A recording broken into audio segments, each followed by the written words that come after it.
In the desert, you're the river, an ever-flowing stream of life.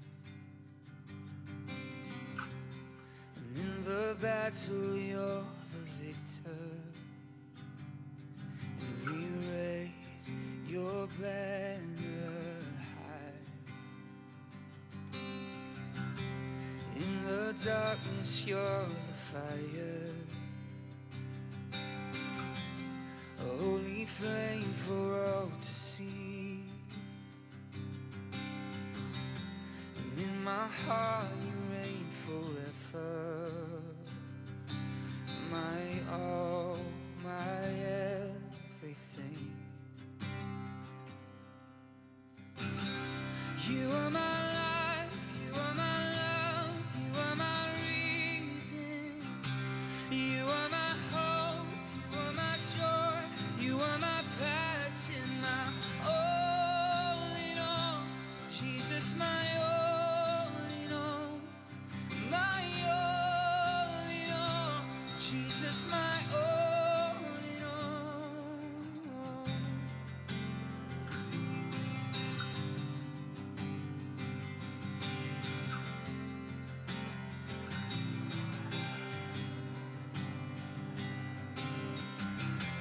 In the tempest, you're the shelter, and I will hide beneath your wings. And hallelujah, what a Savior, my all, my everything. You are my life, you are my love, you are my reason. You are my hope, you are my joy, you are my passion, my all in all. Jesus, my all in all, my all in all. Jesus, my all in all. Your name be high and lifted up. Jesus, your name be high and lifted up.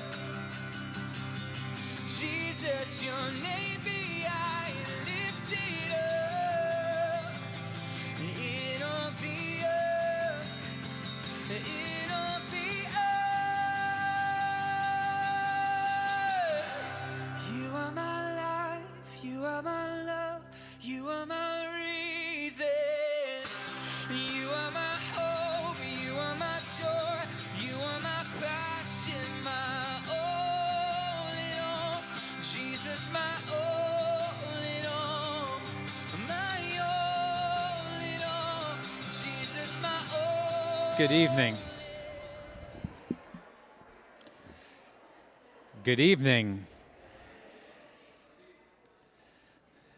We're going to go ahead and get started on time right now, since you guys are all here on time, so we'll make it happen. Thank you for being here, and welcome to the year that is not like any other. So with that, just to kind of give you an idea of what we're going to kind of go through on terms of the slides and presentation, you can kind of see it there. Going to talk a little bit about the Health Check app. We sent that out this afternoon, kind of to give you the update on that one. And then hand it over to Cherie Morell at the end, who is, of course, the new principal here at the elementary and middle school, and she will talk to you for a little bit. So, why don't we go ahead and open with prayer. Oh, Heavenly Father, you are the Creator. You knit us together in our mother's womb. We praise you for we are fearfully and wonderfully made. And even though we face so many issues with this COVID-19, we know that you are there, that you hold us in your hand, you guide us, and we just thank you and praise you for that. And just pray that you would be with us through this year, that you would give us wisdom in all that we do, perseverance, and love for one another. And we pray all this in Jesus' name. Amen. Okay, I always like to start off with the mission statement at the beginning of the school year because just to kind of remember, why are we here? And with that, The mission of Grace Christian School is to assist Christian parents. So we are here to assist you. We come alongside you and help you in terms of providing a sound academic education, which we do a good job with that. But most important is not just a good sound academic education, but the Christ-centered environment. Because our goal through all of this is to raise up your children so that they know God and they love God. And so with this academic environment that we have and putting the biblical worldview in there and with it, and the way I like to think about biblical worldview is some people like to use the word integrate. And I don't really like that word because that kind of implies that you're doing this with knowledge. But that's not really the way it works. The biblical worldview flows out of our teachers into your children. And so then they're surrounded in an environment that is not only academically sound, but has that biblical worldview all through and around everything that they're learning. And of course, why do we want to do that? So that they'll know God and live in obedience to His will for their lives. So that is why we are here. We're partnering with you. And as a parent, we have to realize that God holds us responsible for raising up our children in the fear and admonition of the Lord. And so as each of us as individuals need to find the avenue for doing that, and again, that's why we are here. And we're glad that you're here, and we're glad that you're here this year. So that's what we're all about and why we are all here. So love one another. This, right now in our society, it's a time where if you don't agree with me, I'm going to call you names, you say you're hateful, and consider you my enemy. Well, within this room here, we have lots of different opinions on things.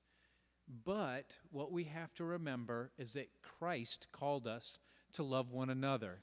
In John 13, Jesus said, "A new commandment I give to you, that you love one another. Just as I have loved you, you also are to love one another. By this all people will know that you are my disciples, if you have love for one another." And for the middle school students and the high school students, this is the way I started off the year with them, was talking about this. But this applies to us just as much. It's so easy to fall into worldly ways where we start attacking and nitpicking other people. But we have to remember that we are to love one another, and that's how the rest of the world out there is going to recognize us, because we are loving one another through our differences. So that's what we need to do. And then in Ephesians, Paul writes, "I, therefore, prisoner for the Lord, urge you to walk in a manner worthy of calling to which you have been called, with all humility and gentleness, with patience, bearing with one another in love, eager to maintain the unity of the Spirit in the bond of peace." And I think that kind of just wraps it all up, that we need to be united together, even with our differences in opinion, and just love on one another. And honestly, this is a time where we're going to need to do that, because this is hard. This is going to be a hard year. There's going to be so many little things that can frustrate us, and COVID just amplifies everything. So with that, I beg for you to remember, as I need to remember, as our students need to remember, to love one another. Because we're in a year unlike any other. And we've gone into this year as a faculty and staff, honestly thinking and saying, okay, this is our year. Now, if something happens and it gets better, then that'll be celebration and joy on our part, and probably all of ours here. But we have planned this out for the year. And it is, of course, the COVID challenge. With the training, just so you know, all our faculty and staff, we've had formal training by a medical professional who trained our faculty and staff in everything that they need to know. We have also we talked to the high school and middle school students, and the teachers are talking to your elementary students in terms of little things to do, washing your hands and doing things like that. We are cleaning and disinfecting. I mean, in the elementary school, I have to say we probably don't have to do anything different than what we've ever done, because if you don't know an elementary teacher, they're germaphobes, okay? And there's a reason for that. When I was an elementary principal, my first year, I was sick as a dog. I was sick all the time. And then I learned, I started taking immune boosters and washing my hands all the time. And it was amazing what a difference that made. But your teachers are like that. The changes really have had to come at the middle and high school, because in between each class, the teachers are wiping everything down, which then sometimes take a little longer to get to class. But we're adjusting and dealing with that. Masks, of course, as long as our kids are sitting in their seats, we allow them to take the masks off, but other than that, they're pretty much on the masks are on. If they're moving in the hallways, going to their locker, going to the bathroom, or even in the class moving around, we're asking them to wear their masks. And there, of course, is the expectation there. Students 4th through 8th are expected to. Younger kids are just encouraged to. So that's a family decision at that point. And looking at it in terms of let me step back and say, one of our issues right now is if you're looking at the newspaper, you're only getting thin slices of the truth, okay? Because I've done enough research out there looking and reading and talking with medical professionals, and most of the time they're giving you a little truth, but what they're not telling you is all around, and they're leaving it out because they want to get fear wrapped up in all of us. And so there's everything that we've done, we've carefully looked at and gone in that direction for a particular reason, and it has to do really with science, real science, and studies and what they've shown. So once sitting at a desk, student can remove. We are, this mask we've given out to the high school and middle school, and I'm not sure if we've gotten our masks in yet, but we are not yet. We're waiting on our masks that we're going to have actually and give each child one from elementary. Now, the ones smaller are probably going to be ears.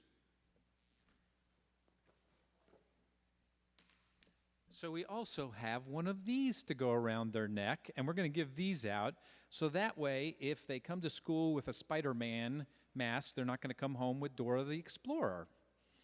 Okay, so, what we'll do is we'll have them strap it on their mask, and then if they drop their mask, they've still got their mask, not somebody else's. So we're going to give those out. They do have the emergency pull-apart break things, so, to keep them from getting choked.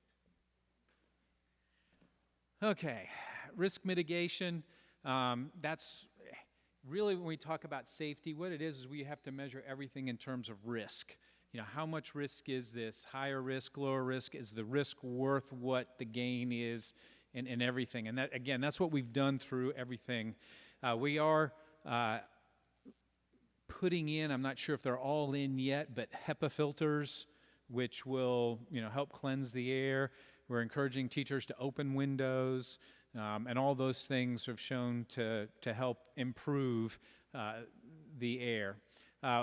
Right now, we have on order, and the problem is every school in the country has ordered these too, but we're getting water bottle fillers instead of the little germ factory water fountains, where little ones seem to like sucking or licking them. So we're going to take those out. We're actually going to put 2 water bottle fillers in the elementary, 1 in the middle school, 1 in the high school, and 1 in the activity center. The Health Check app. I hope all of you have downloaded it. If you haven't, then Laura Doty should be around, and she can help you in terms of making sure that gets loaded up properly. When you come in the mornings, we're going to ask, driving up, show us your green screen so we know it. If it's a yellow screen, we're actually going to ask you to pull off a little bit and cover that. But before I do that, one of the reasons that we have to do things differently this year is because COVID can look like something that we've had on a regular basis. So you can see that all of those are the ones on the left is what some of the symptoms of COVID. And the problem is, especially for children, you can have some of those and not all of those. Very few people get all of them. But what do they look like? They look like strep throat, common cold, flu, asthma, and season allergies.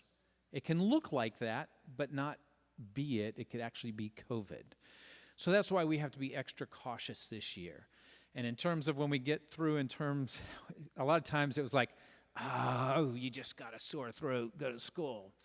Well, we can't do that this year. In fact, this should be one of the healthiest years we've ever had at school because, you got anything, and we're asking, keep them at home. In fact, that's what's going to happen because they need to be symptom-free for 24 hours if it's just one thing even, okay? And I'll come back to that as we walk through this. Now, I know some of you in the way back are looking at that and going, you can't read it, so I'll read it to you up here. This is the daily staff, or the daily decision tree that all of us, including me, have to go through. So, we enter in right here, and you come down in and you put your information in the app. You get the green screen, go to school, good day. Okay, yellow screen. And I'm going to give you the example of myself. Saturday and Sunday, I had a sore throat. And I get those occasionally. And usually they hang around for 2 or 3 days and they go away. Well, it hung around for 2 days and went away. And so with that though, okay, Saturday and Sunday, so I come to Monday. Enter it. And one of the questions is, do you have a sore throat? Yes. And as soon as I answer yes, I'm not getting a green screen, I'm getting a yellow screen. So then, coming in here, have you taken a COVID test? Now, we put that in there in particular because if you've taken a COVID test and you don't know the results, that says stay home. If you have a positive from your COVID test, that says really stay home. Okay? 14 days, stay home. And these numbers all come from the CDC and VDH, Virginia Department of Health. Okay, if you get a negative result, we come down and we ask the next question. Have you been exposed to COVID, and that's directly exposed to COVID within the last 14 days? And if the answer is yes, go home. And that's kind of the situation we had at the high school. We have certain students that were exposed to a student who had COVID, and we told all of those people through contact tracing, we know who they are, they are quarantined for 14 days. Okay, so if the answer to that is no, so for me personally, when I came down here, I said, no, I haven't had a test. Have I been exposed? No, I was not around the child who had COVID, so no. Have I been symptom-free for 24 hours? On Monday, the answer was no. So I can't come to work on Monday. Now, Tuesday comes around, today. Was I symptom-free for 24 hours? Yes. So I can come to work today, okay? Again, this is hard because we all know how often our kids get little things like this, but this is where we're going to have to step up and just say, this year is going to be hard and different from any other, okay? And right there, 100.4, so if you have 100.4 temperature, you should be staying home, okay? And then the other part, again, is symptom-free without medicine for 24 hours. If you're symptom-free without medicine for 24 hours and you have less than 100.4, okay, and no symptoms, like I said, for 24 hours, then you're good. If you end up with that dreaded red screen there, that means you have several different things, because you can answer 2 questions and have a yellow screen. Or if you have 100.4. If you have 100.4, you need to be staying home anyway. But if you answer 3 of those symptoms, then you're going to get a red screen also. And at that point, we ask you to go see your physician, and then you have your choices. Your physician could look and give you, recognize and say you're cleared if you don't have these, for 24 hours, but you have some symptoms at that point. When you don't have your symptoms, then you can come back. So it's a physician who's making the call at that point. Okay? We can answer any questions, or Mandy Wells knows this well. If you have any questions, you can talk with her. Of course, I'm now in trouble with Mandy Wells. Okay, so yellow screen questions, and this is what, if you get a yellow screen in the morning when you drive up and you show us a yellow screen, these are the questions, which is just basically what I walked through, that we're going to ask you. Have you taken a COVID test in the last 14 days? Have you been directly exposed to COVID in the last 14 days, which is defined as within 6 feet for 15 minutes? Okay. Do you have a 100.4 or greater temperature? Have you had any symptoms of an illness in the last 24 hours? And have you taken any medication to lower your temperature? And if you answer all of those, no, you can come to school. Because in the questions, it does say, have you had a sore throat, for me, in the last 14 days? So for 14 days, I'm going to have a yellow screen. But I can answer all those questions no, so I can be in school. Okay? Now, definitions. And this is one of the things that's hard at this point, because everybody has different opinions. These come, and what I'm telling you comes straight from the CDC and are accepted, around by most people. Primary, or we'll call it primary, or direct contact, again, is within 6 feet for 15 minutes, and that's with a mask or without a mask, okay? So that's what is defined as direct contact or primary. Secondary contact would mean, okay, so I'm going to use Kristen Lyhos for an example here. Her eldest daughter, Audrey, was one of the ones who was within the other student for within 6 feet for 15 minutes or more. So Audrey is quarantined for 14 days. Now, Joe and Sam and even Kristen, they're not quarantined because they were not in direct contact. They are secondary, and secondary does not require quarantine. And this is the reason why. Usually, they've narrowed it down. You're symptomatic 2 days before you show your symptoms. So you're very contagious. You're contagious 2 days before you show your symptoms. If you go back, and it usually takes, they say, 8 to 14 days to get to that place right there. So by the time one person shows symptoms, so let's say Audrey starts showing symptoms, then her whole family is now primary or direct contact, and they are going to be quarantined at that point. So does that make sense to everybody? So secondary contact does not require quarantine, only direct or primary contact. I will say, if you lose your taste or smell, even though you could get, if you have that, that's one of the telltale signs. So I'd say if you have that, please go see the doctor and get tested for that one. Or your child has lost taste and smell. That's kind of the signature one. Now, you can still have COVID and not have that, but generally if you have that, you're probably highly suspect about it. Okay? So with that since I brought you all this cheery news this year, and like I said, this is a year like no other, and it's been a tough year for, I'd say, all of us in administration and the faculty and staff in trying to prepare and get ready for this year. And a part of that getting ready has been Cherie Morell, who is the new elementary middle school principal. So I will introduce you to her, and she can get you going in the right direction.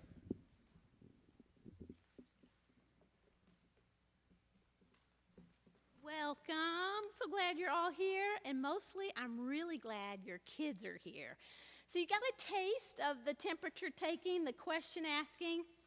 Settle in. This is the roadmap.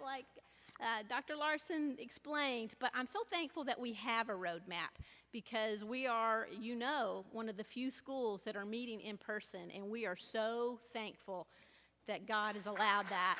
Yeah!